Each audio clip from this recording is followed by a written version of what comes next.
2017 সালের মে মাসে American comedian Kathy Griffin Donald ট্রাম্পের মুখের একটা মাস্ক উঁচিয়ে ধরেছিলেন। কেচাপে মাখানো এমনভাবে আলোকিত একটা মাস্ক যাতে তা সদ্য কাটা একটি মাথার মতো দেখায়, এবং ফটোগ্রাফার টাইলার শিলস ছবিটি ইন্টারনেটে প্রকাশ করেন। সিএনএন তাকে তাদের নিউ ইয়ার্স ইভ এর সম্প্রচার থেকে বরখাস্ত করে। সিক্রেট সার্ভিস প্রেসিডেন্ট এর বিরুদ্ধে সম্ভাব্য এক হুমকির তদন্ত শুরু করে এবং গ্রিফিন নিজেকে একটি নো ফ্লাই লিস্ট এ আবিষ্কার করেন। লস অ্যাঞ্জেলস থেকে লন্ডন হিথ্রো পর্যন্ত বিমানবন্দরে আটক এবং তল্লাশির শিকার হন তিনি, এবং তার কর্মজীবন আপাতদৃষ্টিতে এই মুহূর্তে শেষ হয়ে যায়। 9 বছর পর এবং প্রায় 8,000 মাইল দূরে বাঙালি অভিনেত্রী শ্রীলেখা মৈত্র কলকাতায় শিয়ালদা থেকে ধর্মতলা পর্যন্ত এক প্রতিবাদ মিছিল হেঁটেছিলেন, হাতে এমন একটা পোস্টার নিয়ে যা দেশের প্রাইম মিনিস্টার এর ব্যঙ্গচিত্র এঁকেছিল। এবং 26শে জুলাই কেয়া ঘোষ নামে একজন অভিযোগকারী আনন্দপুর পুলিশ স্টেশনে তার বিরুদ্ধে ক্রিমিনাল ইন্টিমিডেশন এবং অপমান সংক্রান্ত ভারতীয় ন্যায় সংহিতার ধারায় একটি ফার্স্ট ইনফরমেশন রিপোর্ট দায়ের করেন। দুইজন পুরুষ হেড অফ গভর্নমেন্ট যাদের এই ঘটনাগুলোকে পাশাপাশি রেখে এবং বিভিন্ন প্রতিরোধের গভীরতর বংশধারা এবং যে যুব উত্থানকে ভারতীয়রা খাকরোচ জনতা পার্টি নামে ডাকতে শুরু করেছিল তার পাশে রেখে আলোচনা করলে এই স্বীকৃতিতে পৌঁছানো যায় যে ক্ষমতাবান পুরুষের শারীরিক বিকৃতি সাধন সমকালীন অসভ্যতার কোনো ব্যতিক্রম নয়, বরং দৃশ্যভাণ্ডারের প্রতিরোধের প্রাচীনতম এবং সবচেয়ে সুস্পষ্টভাবে পাঠযোগ্য হাতিয়ারগুলোর মধ্যে একটি, এবং এটি যে শাস্তি ডেকে আনে তা নিঃসন্দেহে লিঙ্গভিত্তিক বৈষম্যের ছাঁচে গড়া। এই হাতিয়ারটি অতি প্রাচীন কারণের ব্যাকরণ অতি প্রাচীন। পোস্টার বা মিম এর অনেক আগে ব্রড শিট এবং খোদাই করা ক্যারিকেচার শিখে নিয়েছিল যে কোনো শাসকের কর্তৃত্বে পৌঁছানোর দ্রুততম পথ তার শরীরের ভেতর দিয়েই যায়। লিজ ম্যাকওয়েস্টন এর ষষ্ঠ শতাব্দীর প্রোটেস্ট গ্রাফিক্স এর সমীক্ষা রেফরমেশন এর বোধখাত থেকে জর্জিয়ান যুগের কপার প্লেট ব্যঙ্গচিত্র হয়ে সাপারজ্যাক পোস্টকার্ড ও ফটো মন্টাজ পর্যন্ত এক অবিচ্ছিন্ন রেখা অনুসরণ করে, এবং যুক্তি দেয় যে গ্রাফিক রূপগুলি ধারাবাহিকভাবে স্যাটারাইজ অথরিটি ফিগার্স অ্যান্ড রেজিমস কৃতিত্বের মূর্তি এবং শাসন ব্যবস্থাকে ব্যঙ্গ করতে এবং বিদ্রোহ ও অস্ত্র ধারণার ডাক উস্কে দিতে কাজ করেছে। সবচেয়ে আদর্শ উদাহরণগুলোর মধ্যে এটা প্রসঙ্গত উল্লেখ্য যে ক্যাথি গ্রিফিন এবং শ্রীলেখা মৈত্রকে সবচেয়ে সরাসরিভাবে পূর্বাভাস যা দেয় তা হলো ফ্রেঞ্চ ক্যারিকেচারিস্ট শার্ল ফিলিপন এর 1831 সালের কিং লুই ফিলিপকে একটি নাশপাতিতে রূপান্তরিত করা। এটা এমন একটা ছবি যাকে অনরে জমিয়ের এবং লে ক্যারিকাচুর পত্রিকা জাতীয় রসিকতায় পরিণত করে, এবং জুলাই মনার্কি যাকে সম্রাটের প্রতি অপমান হিসেবে বিচারে টেনে আনে। নাশপাতিটি কার্যকর হয়েছিল কারণ তা একটি পবিত্র পথকে কিম্ভূত এবং ভোজ্যের স্তরে নামিয়ে এনেছিল। তার রাজ্যকে সেই আভা থেকে বঞ্চিত করেছিল যার উপর তার বৈধতা নির্ভর করত, এবং রাষ্ট্রের বিচার করার সিদ্ধান্তই নিশ্চিত করেছিল যে একজন মানুষের মুখের ছবি ক্ষমতা তার কাছে একটি প্রকৃত ক্ষতের মতো অনুভূত হতে পারে। এবং এই বংশধারাতেই সেভার্ড হেড ফটোগ্রাফ এবং প্রোটেস্ট প্ল্যাকার্ড নিয়ে নিজেদের নিজস্ব ব্যাপার স্থাপন করেছেন এই দুই নারী। এই গোটা ব্যাপারটাই যেন উল্টো লেজ ম্যাজেস্টের এক ঐতিহ্য, যেখানে প্রজাশাসকের শারীরিক রূপকে দেখা, বিকৃত করা এবং খাটো করার অধিকার দাবি করে, এবং যেখানে শাসকের প্রতিক্রিয়া প্রকাশ করে দেয় যে তার ক্ষমতার কতটা লগ্নি ছিল সেই রূপের অলঙ্ঘনীয়তায়। প্রোটেস্ট সেমিওটিক্স এর এই সমকালীন তত্ত্ব এই ইতিহাসের সঙ্গে যা যোগ করে তা হলো ইমেজগুলি যা যে সমস্ত ব্যক্তিরা দেখেন তাদের উপরে আসলে এই চিত্রগুলো কিভাবে কাজ করে তার একটা ব্যাখ্যা। সুশানী দাশগুপ্তর প্রোটেস্ট পোস্টার নিয়ে সোশিও সেমিওটিক গবেষণা এই যুক্তি দেয় যে এদের শক্তি নিহিত রিসিগনিফিকেশনে। একই সিম্বল ভিন্ন ভিন্ন সামাজিক প্রেক্ষিতে ভিন্ন অর্থ অর্জন করতে পারে, যার ফলে ভাগ করে নেওয়া সংস্কৃতিকে জ্ঞানের ভাণ্ডারে framed and reframed to challenge mainstream dominant discourses on contentious issues। বিতর্কিত বিষয় মূলধারার আধিপত্যশীল বয়ানকে চ্যালেঞ্জ করতে বারবার নতুন কাঠামোয় সাজানো যায়। তার মতে পোস্টার সমাজের কিছু অংশকে হেয় করতে ব্যবহৃত ইমেজ ও শব্দ পুনরুদ্ধার করতে ক্ষমতার আধিপত্যশীল বিন্যাসকে উল্টে দিতে পারে, এবং তারা এ করে কারণ সিম্বল কাজ করে এমন এক অধিষ্ঠিত সংকেত হিসেবে যাদের পূর্বতন প্রাতিষ্ঠানিক অর্থ খালি করে দিয়ে ভাঙচুরকারী বার্তায় নতুন করে ভরে দেওয়া যায় এই ব্যাপারটি হিসেবে। এবং ওয়াস্টেন এর স্পিচ অ্যাক্ট থিওরির উপর ভিত্তি করে তিনি জোর দিয়ে বলেন যে এমন এক ইমেজ নিছক যোগাযোগমূলক নয়, বরং কার্য সম্পাদক উচ্চারণ যা দর্শকের মধ্যে ক্রোধ, গর্ব এবং কর্ম জন্ম দেয়। সেই প্রক্রিয়ার মাধ্যমে কেচাপে মাখানো একটি মুখোশ বা হাতে লেখা একটি বোর্ড রাজনৈতিক কাজ করতে পারে। এটি কোন অভিযোগকে বর্ণনা করার চেয়ে বরং তাকে অভিনয় করে দেখায়, একটি মাত্র দৃষ্টিতে আটকানো ফ্রেমে এমন একটা শ্রেণীক্রমের উল্টে যাওয়া মঞ্চস্থ করে যা সাধারণ ক্ষেত্রে কেবল একই দিকে চলে। যে ধরনের জটিল আবেগ এই ধরনের প্রতিচ্ছবিগুলোকে ছড়িয়ে দেয় আমাদের সমাজে, দাশগুপ্ত সামাজিক আন্দোলন গবেষণাকে অনুসরণ করে তাকে বলেন নৈতিক অভিঘাত হিসেবে পরিচিত যন্ত্রভারাক্রান্ত তথ্যচিত্র যা সরবরাহ করতে পারে এমন এক অভিঘাত যা অদীক্ষিতদের দলে টানে, কিন্তু তিনি সতর্ক করে বলেন যে স্টেরিওটাইপ ধার করে ঠিক তাকেই গেড়ে বসাতেও পারে। নারীবাদী প্রোটেস্ট আর্ট এর সংগঠিত ঐতিহ্যগুলো এই উল্টে দেওয়াকেই তাদের প্রকাশ্য পদ্ধতিতে পরিণত করে এবং তারা তা করে নারী দেহকে একই সঙ্গে অভিযোগের স্থান এবং বার্তার মাধ্যম হিসেবে আঁকড়ে ধরে। 1985 সালে নিউ ইয়র্কে গঠিত গেরিলা গার্লস গরিলা মাস্ক পরত এবং মৃত নারী শিল্পীদের নাম নিত যাতে দ্য ফোকাস বা মনোযোগ থাকে on the issues rather than our personalities, এবং তারা শিল্প জগতে এবং তার বাইরেও সেক্সিজম, রেসিজম বা লিঙ্গ বৈষম্যতা এবং জাতিবিদ্বেষ এবং দুর্নীতি সম্পর্কে নানা রকমের তথ্য ফাঁস করত রসিকতা এবং চমকপ্রদ দৃশ্য কাজে লাগিয়ে। তাদের সবচেয়ে বিখ্যাত পোস্টার 1998 সালের ক্ষেত্রে প্রশ্ন করেছিল যে মেট মিউজিয়ামে ঢুকতে গেলে নারীদের নগ্ন হতে হবে কিনা, এবং তার উত্তর দিয়েছিল তারা এমন এক গণনার মাধ্যমে যা দেখাচ্ছিল যে জাদুঘরের আধুনিক গ্যালারিতে শিল্পীদের মধ্যে নারীরা 5%-এরও কম হলেও তাদের দেওয়ালে নগ্ন ছবিগুলির বিপুল সংখ্যাগরিষ্ঠতাই ছিল তারা। এবং পোস্টারটি একটা গোটা প্রতিষ্ঠানের দ্বৈত মানদণ্ডকে একটা বাক্য এবং একটা প্রতিচ্ছবিতে নিংড়ে এনেছিল, এই ক্ষেত্রে যে নারীরা পুরুষদের দৃষ্টিভঙ্গির বস্তু হিসেবে স্বাগত, কিন্তু নারীরা তাদের নিজের নারীত্বের দৃষ্টিভঙ্গির রচয়িতা হিসেবে অবাঞ্ছিত। ফেমেন 2008 সালে কিভ এ অ্যানা হাতে প্রতিষ্ঠিত এবং 2009 সালে থাপলেস প্রোটেস্ট এর দিকে জঙ্গি হয়ে ওঠা এই গোষ্ঠী একই যুক্তিকে তার আক্ষরিক চরমে নিয়ে যায়। খালি শরীরের উপর সরাসরি স্লোগান এঁকে এবং পুরুষতন্ত্রের বিরুদ্ধে লড়াইয়ের নিজেদের চর্চাকে তারা সেক্সুয়ালিজম বলে বর্ণনা করে, এবং সেই লড়াই যাতে 3টি রূপে সংগঠিত হয়, যেখানে নারীদের যৌন শোষণ, একনায়কতন্ত্র এবং ধর্ম যাতে আলোচিত হয়, সেখানে নিজেদের কথা শোনানোর এটাই একমাত্র উপায় হিসেবে এই গোষ্ঠীটি ব্যাখ্যা করেছিল। তারা বলেছিল যে আমরা যদি ব্যানার নিয়ে সাধারণ প্রতিবাদ করতাম তাহলে আমাদের দাবিগুলো কারোরই নজরে পড়তো না। ফেমেন এর পরবর্তী মুসলিম বিদ্বেষী বার্তার দিকে ঝুঁকে পড়ার প্রভাবকে যেভাবেই দেখা হোক না কেন, তার অন্তর্দৃষ্টি ক্যাথি গ্রিফিন এবং শ্রীলেখা মৈত্রর অঙ্গভঙ্গির সাথে একই পরিবারভুক্ত বলে আমার ধারণা। নারী দেহ যা প্রায়ই যা সেই নিষ্ক্রিয় পৃষ্ঠ যার উপর ক্ষমতা নানা রকমের বিচার আরোপ করে, তাকে এমন এক সক্রিয় পৃষ্ঠ হিসেবে পুনরুদ্ধার করা যায় যা পাল্টা যুক্তি তর্ক দিয়ে এক নতুন শিল্প রচনা করতে পারে নারীদের ক্ষেত্রে। এই পুনরুদ্ধারই এই প্রতিবাদগুলোর গ্রাফিক আর্টকে সংগঠিত করা 3টি থিমের প্রথমটি হলো শরীরের মালিকানা এবং তার অভাবের থিম। সেভার্ড হেড ফটোগ্রাফ এবং যৌন শ্লীলতাহানির প্ল্যাকার্ড উভয়ই মূলত এই তর্ক করে যে এই ধরনের প্রতিচ্ছবির মালিক আসলে কে। সমকালীন মিডিয়া থিওরি তুলে ধরে যে এই মালিকানা কতটা অসমভাবে বণ্টিত। গ্যাব্রিয়েল ডে সেডার সিনথেটিক সেলিব্রিটি নিয়ে গবেষণা লক্ষ্য করে ইলন মাস্ক যখন 2022 সালে টুইটারের নিয়ন্ত্রণ নেন, তখন তিনি তার নাম এবং ছবি ব্যবহারের জন্য কমেডিয়ান ক্যাথি গ্রিফিন এবং সারা সিলভারম্যান এর অ্যাকাউন্ট নিষিদ্ধ করেন। ইম্পারসনেশনের জন্য স্থায়ী নিষেধাজ্ঞার নীতি চালু করেন, অথচ এই একই সময় নন কনসেনসুয়াল পর্নোগ্রাফিক ডিপফেক বিপুলভাবে ছড়িয়ে পড়েছিল সেই নারীদের বিরুদ্ধেই যারা সম্মতিহীন অন্তরঙ্গ চিত্রের লক্ষ্যবস্তু হওয়ার বিরুদ্ধে ধারাবাহিকভাবে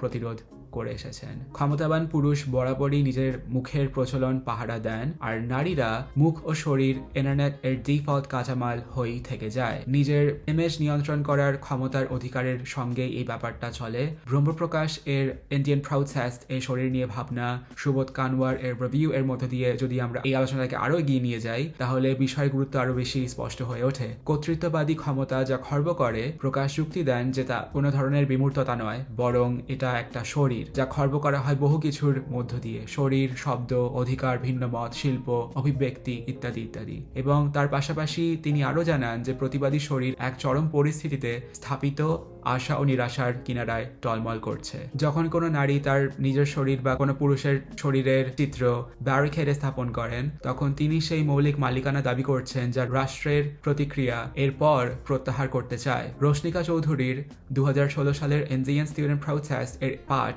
এই প্রত্যাহারকে অস্বাভাবিক নিখুঁতভাবে আলোচনা করেছে। একটি দিল্লি উচ্চ আদালত এর বেল অর্ডার ভিন্ন মতাবলম্বী স্লোগানকে গণ্য করেছিল এই বার্লি ইনফেকশন বা শরীরের সংক্রমণ হিসেবে, সতর্ক করে বলেছিল যে ছাত্ররা এমন এক ব্যাধিতে ভুগছে যা মহামারীতে পরিণত হওয়ার আগে এর নিয়ন্ত্রণ বা নিরাময় করা প্রয়োজন। ক্ষমতা অবাধ্য শরীরকে কল্পনা করে কেটে বাদ দেওয়ার মতো রোগগ্রস্ত কলা হিসেবে প্রতিবাদীর পাল্টা দাবি নিতান্তই এই যে শরীরটা তার নিজের। দ্বিতীয় থিম হলো দ্বৈত মানদণ্ড ফাঁস করা। এখানেই খ্যাতি গ্রিফিন এবং শ্রীলেখা মিত্র তুলনা সবচেয়ে বেশি শিক্ষণীয় হয়ে ওঠে, কারণ তা বিশ্লেষক ইমেজ এর বিষয়বস্তু থেকে সরিয়ে এনে সেই বৈষম্যমূলক শাস্তির দিকে নিয়ে যায় যা তা আকর্ষণ করে। ইয়াং ব্লাড এবং হাইম এর রাজার ক্যাম্পেইন ইমেজ নিয়ে নিয়ে আন্তর্দেশীয় গবেষণা এম্পিরিক্যাল ভিত্তিটি প্রদান করে আমাদের কাছে। নেতৃত্বের গুণাবলী তারা লক্ষ্য করেন সাংস্কৃতিকভাবে পুরুষ হিসেবে চিহ্নিত। একজন পুরুষের কাছ থেকে প্রত্যাশা করা হয় যে তিনি টাফ, কম্পিটিটিভ এবং অ্যাসার্টিভ, কঠোর, প্রতিযোগিতামূলক এবং দৃঢ় প্রত্যয়ী হিসেবে নিজেকে প্রতিপন্ন করবেন, যা character traits that people commonly associate with successful political leaders. সফল রাজনৈতিক নেতাদের সঙ্গে মানুষ সাধারণত যে চারিত্রিক গুণ যোগ করে তারই প্রতিফলন। অথচ এক নারীর কাছ থেকে প্রত্যাশা করা হয় যে তিনি ওয়ার্ম, ইমোশনাল অ্যান্ড কেয়ারিং, উষ্ণ, আবেগপ্রবণ এবং যত্নশীল হবেন, যার ফলে দর্শকেরা নারী রাজনীতিকদের পদের ক্ষেত্রে তাদেরকে কম উপযুক্ত বলে বিচার করে। এবং জনজীবনের নারীদের কাছ থেকে প্রত্যাশা করা হয় যে তারা আনন্দ প্রকাশ করবেন এবং বেশি করে হাসবেন, যেখানে ছকে বাঁধা পুরুষদের কাছ থেকে ক্রোধ এবং কাঠিন্য প্রকাশের প্রত্যাশা করা হয়। এবং এই বিধিসিদ্ধ অসাম্য এক এমন ফাঁদ পাতে যেখানে নারীরা যাই করুন না কেন তারা ওই মানদণ্ডগুলির অন্তত একটিতে ব্যর্থ বলে গণ্য হন। তাদের তথ্য নিশ্চিত করে যে নারী প্রার্থীদের নিয়মিতভাবে আনন্দিত এবং পুরুষ প্রার্থীদের ক্রুদ্ধ হিসেবে চিত্রিত করা হয়। এবং এই ভিত্তির বিপরীতে যে নারী আগ্রাসনের একটি প্রতিচ্ছবি তৈরি করা হয়, একজন কমেডিয়ান যিনি কাটামুন্ডু উঁচিয়ে ধরেন বা একজন অভিনেত্রী যিনি বিকৃত প্রতিকৃতি নিয়ে মিছিল করেন, তারা কেবলমাত্র একটি নয় বরং দুটি রীতি লঙ্ঘন করেন। তারা নেতাকে প্রাতিষ্ঠানিকভাবে আক্রমণ করছেন এবং তারা হাসি বর্জন করছেন, এবং এই প্রতিক্রিয়াটি প্রথম লঙ্ঘনের মতোই দ্বিতীয় লঙ্ঘনের সঙ্গেও সমান মাত্রায় মাপা যায়। ক্যাথি গ্রিফিন নিজেই এই প্রতিক্রিয়ার নাম দিয়েছিলেন। তিনি বলেছিলেন যে সমস্ত পুরুষ সেলিব্রিটি এমন সমস্ত বক্তব্য প্রকাশ করেছিলেন বা এমন ইমেজ প্রকাশ করেছিলেন যা ট্রাম্প শিবির, ট্রাম্প গোষ্ঠী আপত্তিকর বলে মনে করেছিল, তাদের এমন কোনো প্রভাব ভোগ করতে হয়নি। তিনি লেখেন, জনি ডেপ, স্নুপ ডগ, তারা সবাই নিজের কাজে ফিরে গিয়েছিলেন এবং এর মধ্যে তিনি লিঙ্গ বৈষম্য ছাড়া অন্য কোনো কিছু দেখতে পাননি। এই তুলনাটি নথির সঙ্গে মিলে যায়। মিউজিশিয়ান টেড নিউজেন্ট 2012 সালে একটি ন্যাশনাল রাইফেল অ্যাসোসিয়েশন এর সভায় যখন কথা বলছিলেন, তিনি উল্লেখ করেন যে বারাক ওবামা যদি নির্বাচিত হন, যদি তিনি পুনর্নির্বাচিত হন, তাহলে 1 বছরের মধ্যে তিনি মৃত বা জেলে থাকবেন, এবং আলাদাভাবে প্রেসিডেন্টকে সাক ওয়ান মাই মেশিন বলে আমন্ত্রণ জানিয়েছিলেন। তখন তাকে সিক্রেট সার্ভিস এর সঙ্গে একটা সংক্ষিপ্ত কথোপকথন সহ্য করতে হয়েছিল বটে, কিন্তু কোনো স্থায়ী পেশাগত শাস্তি নয়। এবং পরবর্তীকালে তিনি হোয়াইট হাউসে এবং একটি স্টেট অফ দ্য ইউনিয়ন এর ভাষণে অতিথি ছিলেন। প্রসঙ্গত উল্লেখ্য, স্নুপ ডগ এর 2017 সালের ভিডিও যখন ট্রাম্প সদৃশ একটি ক্লাউনকে নকল গুলি করার দৃশ্য দেখিয়েছিল এবং যখন অন্যান্য পুরুষ পারফর্মার তুলনীয় হিংস্র চিত্রে লিপ্ত হয়েছিলেন, তখন সংস্কৃতির সেই অপরাধের স্মৃতি স্বল্পস্থায়ী বলে প্রমাণিত হয়েছিল। তবে ঘটনাটা খানিকটা আলাদা এই প্রসঙ্গে, কারণ আমরা ইতিমধ্যেই দেখতে পেয়েছি যে একজন পুরুষকে গ্রেপ্তার করা হয়েছে এই একই ধরনের চিত্রায়নের জন্য নেতাদের কটাক্ষ করার ক্ষেত্রে। তবে তার পাশাপাশি প্রসঙ্গত এই ব্যাপারটা উল্লেখ্য যে বৈসাদৃশ্যটি এটা নয় যে পুরুষরা ঠিক ছিলেন আর গ্রিফিন ভুল বা শ্রীলেখা মৈত্র ভুল, বরং এই ব্যাপারটা আমি আলোচনা করতে চাই যে একই লঙ্ঘনকারী ব্যাকরণ নারীর জন্য কর্মজীবন ধ্বংস আর পুরুষদের জন্য নিছক কাঁধ ঝাঁকানি হিসেবে একটা সামাজিক মাধ্যম উৎপাদিত হয়েছে। এবং এই সেই দ্বৈত মানদণ্ড যা নারীবাদী ধর্মঘটের মিছিল বরাবরই ফাঁস করতে চেয়েছে, এবং এখানে প্রতিক্রিয়ার শিল্পই তাকে অনিচ্ছাকৃতভাবে ফাঁস করে দেয়। এবং তার পাশাপাশি একটা বিশেষ থিম যদি আমরা বিশ্লেষণ করি, 2026 সালের গ্রীষ্মে ভারতের রাস্তায় এবং ককরোচ জনতা পার্টি একটা অসম্ভাব্য অভ্যুত্থানের দিকে এগিয়ে যায়, কারণ এই ধরনের আন্দোলনের ক্ষমতা বিবস্ত্র করাকে একটা দীর্ঘস্থায়ী নান্দনিক অভিযানেও পরিণত করা হয় সাংস্কৃতিক দিক থেকে। এবং এর উৎপত্তি ছিল দাশগুপ্ত যে ধরনের রিসিগনিফিকেশন এর তত্ত্ব দেন তারই একটি কাজ। Chief justice of India Suryakant যখন বেঞ্চ থেকে বেকার তরুণদের আরশোলা এবং পরজীবী বলে বর্ণনা করেছিলেন, যারা কোনো চাকরি পায় না বা পেশায় স্থান পায় না, তখন অপমানটির উদ্দেশ্য ছিল খাটো করা। তরুণরা কয়েকদিনের মধ্যেই তা পুনরুদ্ধার করে হ্যাশট্যাগের অধীনে মে ভি ককরোচ হু এবং আমিও একটি আরশোলা, I too am a cockroach অবজ্ঞতার একটি শব্দকে সমষ্টিগত পরিচয়ের প্রতীকে রূপান্তরিত করে। এবং দলটির নামই ভারতীয় ভূখণ্ডের একটি বিশেষ রাজনৈতিক সংগঠনের অনুকরণ, ভাষায় একটি ক্যারিকেচার বা রূপান্তরিত প্রতিচ্ছবি, শাসক দলের ব্র্যান্ডকে ব্যঙ্গ করার জন্য তা আত্মসাৎ করা। উস্কে দেওয়া অভিযোগটি ছিল বেশ বাস্তব এবং প্রজন্মগত। 12ই মে প্রশ্ন আগে ভাগে ফাঁস হয়ে যাওয়ার ফলে NEET মেডিকেল এন্ট্রান্স এক্সামিনেশন এর ফল বাতিল করে 2 মিলিয়ন এরও বেশি ছাত্রকে পরীক্ষায় আবার বসতে বাধ্য করে, এমন এক ব্যবস্থায় যেখানে এক দশকে প্রশ্নপত্র নাকি 89 বার ফাঁস করা হয়েছিল এবং যেখানে এই চাপ বহু আত্মহত্যার সঙ্গে যুক্ত হিসেবে দাবি করা হয়েছিল। এবং আন্দোলনের দাবিগুলি পরীক্ষায় স্বচ্ছতা এবং যারা প্রশ্নপত্র ফাঁস করেছে তাদের শাস্তি, টাকা ফেরত এবং এডুকেশন মিনিস্টার এর অপসারণ ছিল আরও ন্যায্য জবাবদিহিমূলক শিক্ষা ব্যবস্থার দাবি। এবং এর বেছে নেওয়া অস্ত্র ছিল হিংসাত্মক নয়, বরং গ্রাফিক এবং ব্যঙ্গাত্মক। ককরোচ প্রতিবাদের প্ল্যাকার্ডগুলি আলোচ্য সেমিওটিক্সের একটা পাঠযোগ্য বিষয়। We asked for make Enenzia, you gave us leak Enenzia। একটি প্ল্যাকার্ডে লেখা ছিল এটি, এবং সরকারের নিজস্ব উৎপাদন স্লোগান ছিনতাই করে তারা একটি অভিযোগে পরিণত করে এই ব্যাপারটিকে। আরেকটি নিছক এডুকেশন মিনিস্টার এর ছবির সঙ্গে জুড়ে দিয়েছিল bro is still unemployed caption, এবং এক নির্লিপ্ত পাশাপাশি বসানো যা আধিকারিককে একটি মিম এ পরিণত করে তার গাম্ভীর্য কেড়ে নিয়েছিল। শিশুকরণের এমন এক ইমেজ যা নাশপাতি যেভাবে লুই ফিলিপ এর সিংহাসন এর মর্যাদা খালি করেছিল, তেমনি ততটাই নিশ্চিতভাবে দপ্তরটি মর্যাদা শূন্য করেছিল। এবং ককরোচ জনতা পার্টির ইনস্টাগ্রাম অনুসারীর সংখ্যা প্রায় 22 মিলিয়নের বেশি ছাড়িয়ে যায়। শাসক দলকে বামন বানিয়ে ঠিক এই কারণেই যে ইমেজগুলি দাশগুপ্তর অর্থে পারফরমেটিভ ছিল, প্রচলনের উপযোগী এক রূপে উপহাসের একটা জটিল কাজ সম্পন্ন করেছিল। এই ক্ষেত্রে অভিজিৎ দীপকে, যিনি যে ছাত্রটি বস্টন থেকে খেয়ালি প্রশ্ন করে what if all cockroaches came together post করেছিলেন, তিনি এই সংঘাতকে এমন এক পরীক্ষা হিসেবে দেখান যা সরকার এড়াতে পারে না। এবং প্রসঙ্গত উল্লেখ্য, পাববেস এর মতো আন্তর্জাতিক ইন্টারনেট পেজও এই আহ্বানে সাড়া দেয়। এবং এই সমস্ত ক্ষেত্রে যা টিকে থাকে গরিলা গার্লস এর গরিলা মাস্ক থেকে ফিম্যান এর রং করা ছর্স পর্যন্ত, জামিয়ার এর নাশপাতি থেকে শুরু করে গ্রিফিন এর খেচাপ পর্যন্ত, এবং শেষমেশ শ্রীলেখা মৈত্রর প্ল্যাকার্ড থেকে ককরোচ জনতা পার্টির জাইপার অভিযান পর্যন্ত, এটা হচ্ছে গিয়ে যে স্বীকৃতি যে ক্ষমতাবান পুরুষের শরীরই একমাত্র পৃষ্ঠ যার উপর ক্ষমতাহীনরা সবসময় লিখতে পারে, আর সেখানে লেখার কাজ শাসককে তার পবিত্র মাংস থেকে বিবস্ত্র করার জন্য তাকে সাধারণ এবং উপহাসযোগ্য করে তোলা হয় এই প্রক্রিয়ার মাধ্যমে। ভিন্নমতের অস্ত্রাগারে সবচেয়ে টেকসই হাতিয়ারগুলোর মধ্যে এই ব্যাপারটি অন্যতম। এখানে সংগৃহীত গবেষণা রিসিগনিফিকেশন এর সেমিওটিক্স নিয়ে জনজীবনের নারীদের কিভাবে দেখা হয় তার যে দ্বৈত বন্ধন গঠন করে তা নিয়ে, খর্বকরণ এবং প্রত্যাখ্যান উভয়েরই চূড়ান্ত স্থান হিসেবে শরীর নিয়ে, উপহাসিত হওয়া সইতে না পারা রাষ্ট্রের কারাগারমুখী প্রতিবর্তন নিয়ে একটি একক সিদ্ধান্তে মিলিত হয় এই গোটা ব্যাপারটি। কারণ এরা শ্রেণীক্রমের উল্টে যাওয়াকে নিছকভাবে বর্ণনা করে না, বরং অভিনয় করে দেখায়, এবং এরা যে প্রতিক্রিয়া উস্কে দেয় তার প্রচণ্ডতাই সবচেয়ে নিশ্চিত মাপকাঠি যে নেতার প্রতিচ্ছবি এর অলঙ্ঘনীয়তায় এখনো কতটা কর্তৃত্ব বাস করে।